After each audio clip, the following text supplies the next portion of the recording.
اگر پاسبلٹی ہے کہ تھوڑی تھوڑی سی آگے آ جائیں آپ لوگ خاص طور پہ جو لوگ درمیان میں بیٹھے ہیں ان کو کچھ دعا کی ضرورت ہے. آ جائیے آگے کیونکہ میرے پاس قبلہ تو بڑا عجیب سا لگتا ہے. تو بڑی نواز نام زہرائی کی طرف سروات محمد والے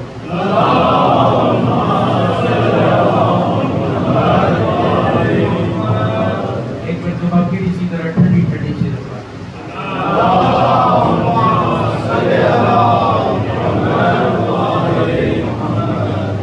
ایک مرتبہ پھر بھی اپنی زبانوں کو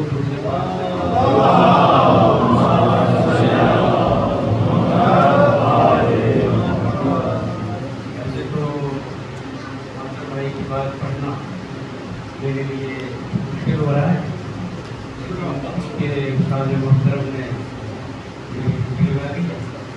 اور آج کی خاص طور پہ جو آج کی وہاں کے نام تو میں علی رضا سید صاحب ان کی والدہ میرے والد اپنے ان کے نجات کی بلندی کے لیے بلند کر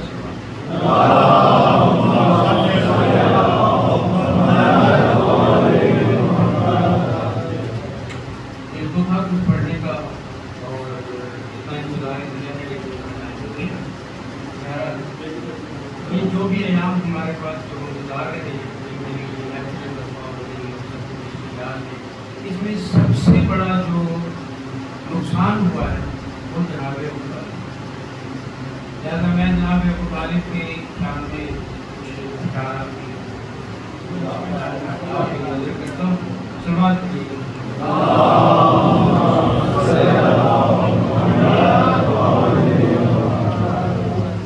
رئیس مکہ ہے ذیشان ہے رئیس مکہ ہے ذیشان ہے ابو طالب اور جہان عزم کا سلطان ہے ابو طالب. جہان عزم کا سلطان ہے ابو طالب. اور سنیے گا کہ میرے رسول تمہاری محافظت کے لیے صاحب خصوصی توجہ آپ کی توجہ کہ میرے رسول تمہاری محافظت کے لیے خدا کا عہد و پیمان ہے ابو طالب. میرے رسول تمہاری محافظت کے لیے خدا کا عہد و پیمان ہے ابو طالب. اور تمہارے خطبے کے الفاظ ابتدا اس کی تمہارے خطبے کے الفاظ ابتدا اس کی ہمارے ہاتھ میں جو قرآن ہے ابو طالب.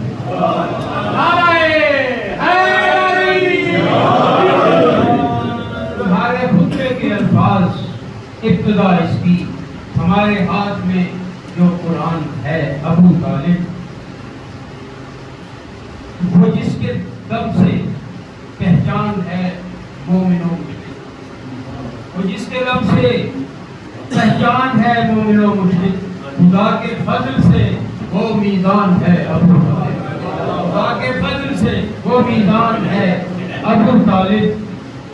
اور تیرا حصار محبت نبی کا سرمایہ باقی میں خصوصی توجہ تیرا حصار محبت نبی کا سرمایہ وہ بے مثال نگہبان ہے ابو طالب.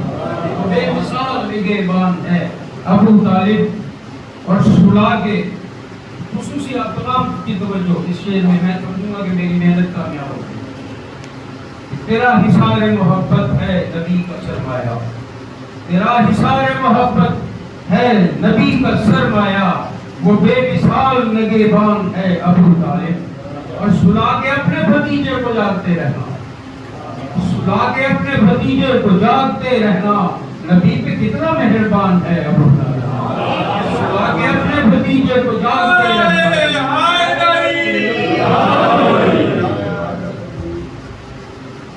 اور وہ جو تم نے پالا نبوت کو 4 اشہر تعالیٰ نبوت کو 4 اجروں تک عظیم کتنا یہ احسان ہے ابو طالب، کتنا ہی عظیم کتنا یہ احسان ہے ابو طالب۔ اور سنیے گا کہ زمین بد سے کرب و بلا کی خاک طلب، زمین بد سے کرب و بلا کی خاک طلب، خدا کے دین پہ کتنا مہربان ہے ابو طالب۔ زمین بد سے کرب و بلا کی خاک طلب، خدا کے دین پر کتنا مہربان ہے ابو طالب۔ اور زمانہ لاکھ چھپائے مگر تجھے انجم، زمانہ لاکھ چھپائے مگر تجھے انجم، یقین ہے مرکز ایمان ہے ابو طالب۔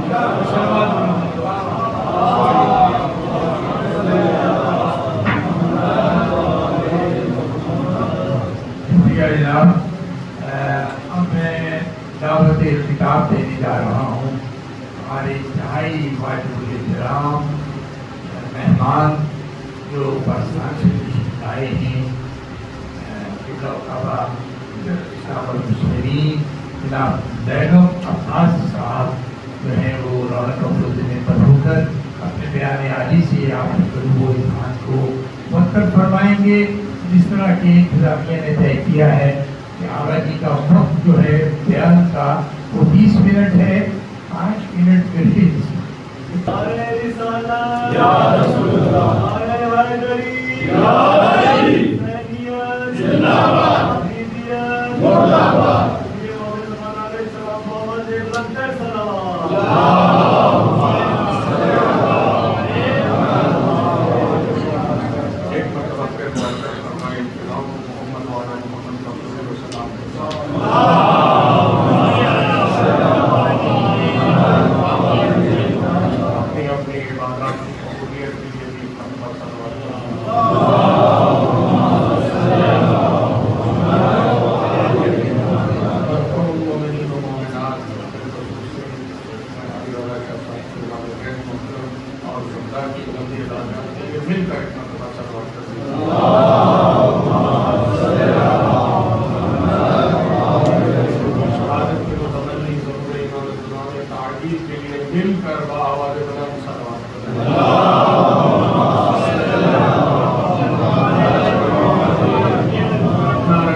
مرد آباد۔ دشمنان اہل بیت پہ لعنت، درود پڑھ لیجیے محمد والے محمد۔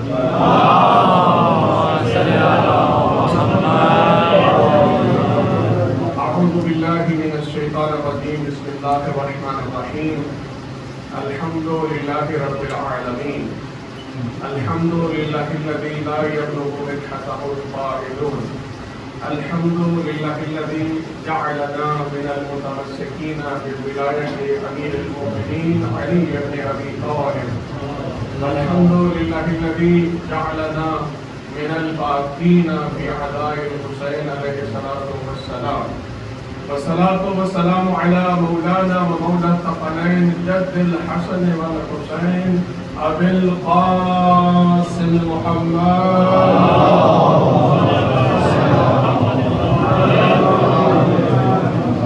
والحمد لله الذي والصلاة والسلام على ابن عمه وبديله وخليفته بلا فصل الذي هو صديق الأكبر والفاروق الأعظم الذي قيل في شأنه أنا مدينة العلم وعلي بابها أمير المؤمنين في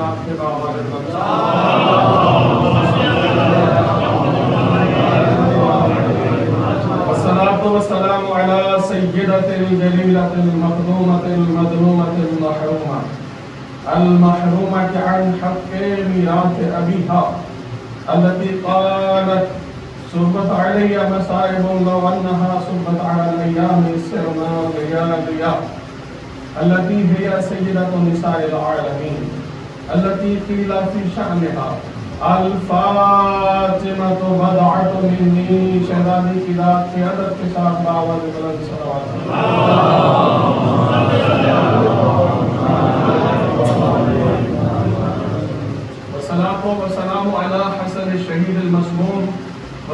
والسلام على حسين الشهيد الغريب المظلوم الذين قيل في شانهما الحسن والحسين سيدا شباب أهل الجنة ولعنة الله على أعدائهم أجمعين من يوم عداوتهم إلى قيام يوم الدين. أما بعد، بسم الله الرحمن الرحيم. رب اشرح لي صدري ويسر لي أمري واحلل عقدة من لساني يفقهوا قولي. ثم بعد، قال الله تبارك وتعالى في كتابه المجيد وفرقانه الحميد وقوله الحق من الحق إلى الحق في الحق. بسم الله الرحمن الرحيم.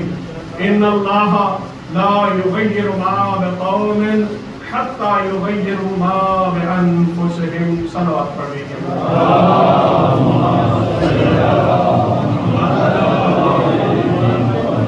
دعا ہے خداوند القدوس قادر مطلق ہمارا یہاں بیٹھنا اپنی بہترین عبادت میں شمار فرمائے. زبان پہ وہ الفاظ لانے کی توفیق عطا فرمائے کہ جس میں اس کی رضا شامل ہے. آپ کا یہاں بیٹھنا فرشہ ادا بٹھانے والوں کا فرشہ ادا بٹھائے آپ کی بارگاہ میں قبول اور منظور فرمائے. ہمیں اپنے زمانے کے امام کی معرفت نصیب فرمائے. ہمیشہ محمد و آل محمد کی راہ پہ چلنے کی توفیق عطا فرمائے. تمام دعاؤں کی استجابت کے لیے ایک مرتبہ مل کر آواز بلند صلوات پڑھیں.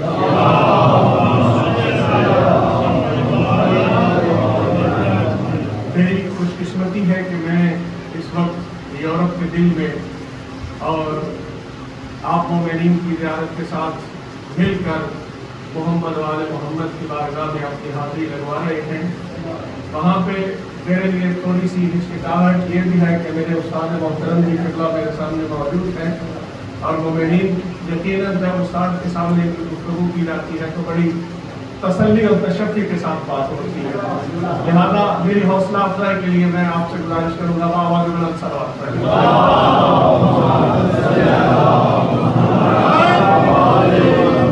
میں نے قرآن مجید فرقان حمید کی ایک مختصر سی آیت کو آپ کے سامنے تلاوت کرنے کا شرف حاصل کیا. بسم اللہ الرحمن الرحیم. ان اللہ لا یغیر ما بقوم حتی یغیروا ما بانفسہم. خدا نے اس قوم کی حالت نہیں بدلی نہ ہو جس کو خیال آپ اپنی حالت کے بدلیں. ان اللہ لا یغیر، اللہ کبھی نہیں بدلتا، کبھی تبدیل نہیں کرتا. ان اللہ لا یغیر ما بقوم، کسی بھی قوم کی حالت حتی یہاں تک یغیروا ما بانفسہم، جب تک وہ خود اپنی حالت کو بدلنے کا نہ سوچے. ایک ہوتی ہے اقوام کی موت اور حیات، ایک ہوتی ہے انسان کی موت اور حیات. آج ہم قبلہ سید کے والدین اور اپنے مرحومین کی بلندی درجات کے لیے اور فرض کے لیے بلندی درجات کے لیے بیٹھے ہیں. جو بلندی درجات کے مقام ہیں وہ اس منبر سے، اس بارگاہ سے ہمیں ملتے ہیں، حاصل ہوتے ہیں. یہ ہماری تبدیلی کا، ہمارے درجے کے بلندی کا ایک سبب ہے. ان اللہ لا یغیر ما بقوم حتی یغیروا ما بانفسہم. ہم اپنی حالت کو اس وقت تک نہیں بدل سکتے جب تک اللہ بھی اس وقت تک نہیں بدلتا جب تک ہم اپنی حالت کو خود بدلنے کا نہ سوچیں. یہاں ایک مرحلے میں اپنے مرحومین کی طرف توجہ کرتے ہیں. اس میں رسالت امام صلی اللہ علیہ وسلم کی حدیث ہے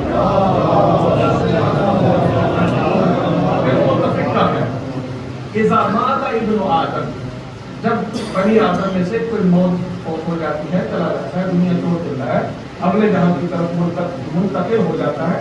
اذا مات ابن آدم، جب کوئی شخص دنیا سے منتقل ہو جاتا ہے، مر جاتا ہے، چلا جاتا ہے، دنیا چھوڑ دیتا ہے، اس کے ایصال ثواب کا سلسلہ بند ہو جاتا ہے. یہ حدیث ہے رسالت امام صلی اللہ علیہ وسلم. میں ترجمے کے ساتھ آگے بڑھتا ہوں. اذا مات ابن آدم انقطع عملہ، اس کے اعمال کا سلسلہ منقطع ہو جاتا ہے. لیکن رسالت امام فرماتے ہیں الا، نہیں منقطع ہوتا، الا وہ الا جو آپ لا الہ الا اللہ میں پڑھتے ہیں، اس کا سلسلہ منقطع نہیں ہو سکتا. پہلی شرط کیا ہے؟ پہلی بات جو اس کا سلسلہ منقطع نہیں ہوتا، فرمایا صدقۃ جاریہ.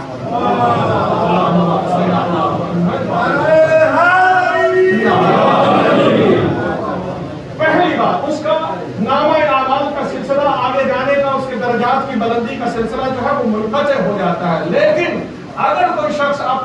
باقی میں صدقہ جاریہ کر گیا ہو، اس نے صدقہ جاریہ کی جو بھی اقسام آپ کریں، جتنی بھی لمبی تفصیل ہے وہ کرتے جائیں. فرمایا وہ اگر صدقہ جاریہ کر جائے، جب تک وہ صدقہ جاریہ باقی ہے اس کے نامہ اعمال کا سلسلہ جاری ہے. سے پہلی بات، توجہ سے بات سنیے گا، وقت کم ہے اور مجھے باتیں گفتگو زیادہ کرنی ہے. فرمایا صدقہ جاریہ ایک. دوسری بات علم، کوئی ایسا علم چھوڑ جائے، علم مشروط ہے، علم چھوڑ جائے، علم ینتفع بہ، ایسا علم جو لوگوں کو نفع دینے والا. اگر ایک ایسا شخص دنیا سے چلا جائے کہ جس کے علوم، اس کی کتابت، اس کی کتابت، اس کی تدریس، اس کا پڑھنا یہ معاشرے کو فائدہ مند ہو، اس نے تعلیمات دی رکھی ہو، محمد وآل محمد کا تعارف کروا دیا ہو، اللہ کے قرآن کی تعلیمات کا سلسلہ جاری کیا ہو، ایسا علم چھوڑ جائے، علم ینتفع بہ، کہ جو معاشرے کو نفع دینے والا ہو، تو اس کا سلسلہ نامہ اعمال میں منقطع نہیں ہوگا. کتنی باتیں؟ دو باتیں. اور تیسری بات جو آج قبلہ سید ہمارے سامنے جنہوں نے یہ عمل صالح انجام دیا، فرمایا ولد، تیسری بات ولد، بچہ، اولاد، لیکن مشروط ولد صالح، وہ شخص اپنی نیک اولاد کو چھوڑ جائے. اور پھر ایسا نہیں کہ صرف نیک اولاد کو چھوڑ جائے، بڑا نیک ہو، پارسا ہو، اپنے لیے ہوگا، معاشرے کے لیے ہوگا، لیکن وہ اپنے والدین کے لیے نہیں، بلکہ فرمایا ولد صالح یدعو لہ، وہ ان کے لیے دعائیں خیر کرے کہ جنہوں نے ان کو جنا ہے، ان کے لیے ذکر خیر کرے، ان کے لیے مجلس برپا کرے، ان کے لیے قرآن خوانی کروائے، ان کے لیے اذکار کرے، ان کے لیے دعائیں خیر کروائے. تو ایسا نیک شخص جس کی اولاد نیک ہو، اس کی وجہ سے اس کے والدین یا مرحومین کے نامہ اعمال کا سلسلہ منقطع نہیں ہوتا. تو آج میری دعا ہے کہ جو اپنے مرحومین کے لیے یہ سلسلے کو جاری رکھتے ہیں اور ولد صالح نہیں بلکہ اس سلسلے کو آگے بڑھا رہے ہیں، ایک مرتبہ صلوات سے اپنے مرحومین کے درجات کو بلند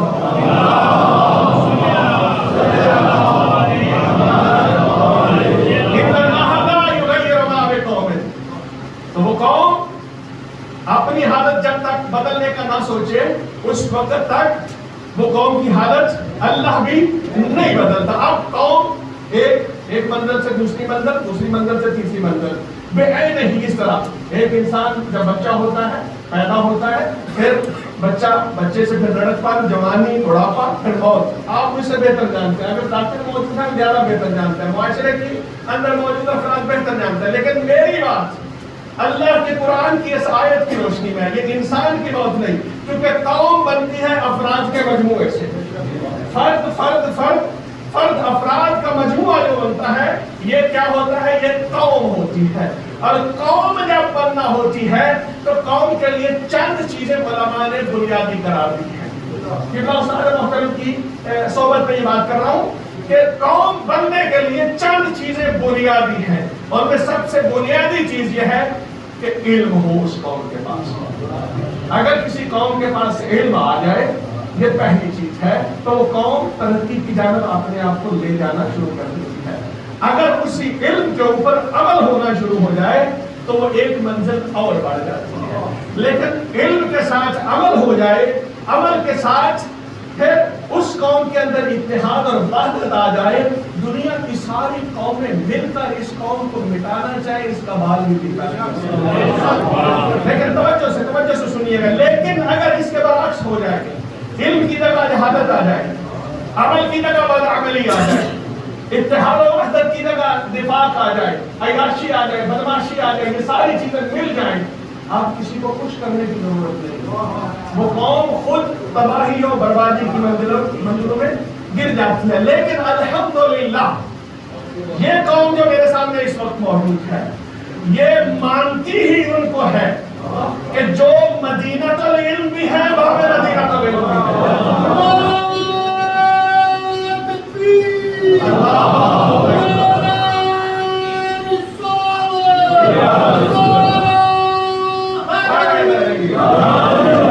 جو خود بھی علم کے اس منزل پہ فائز ہے کہ جن کا علم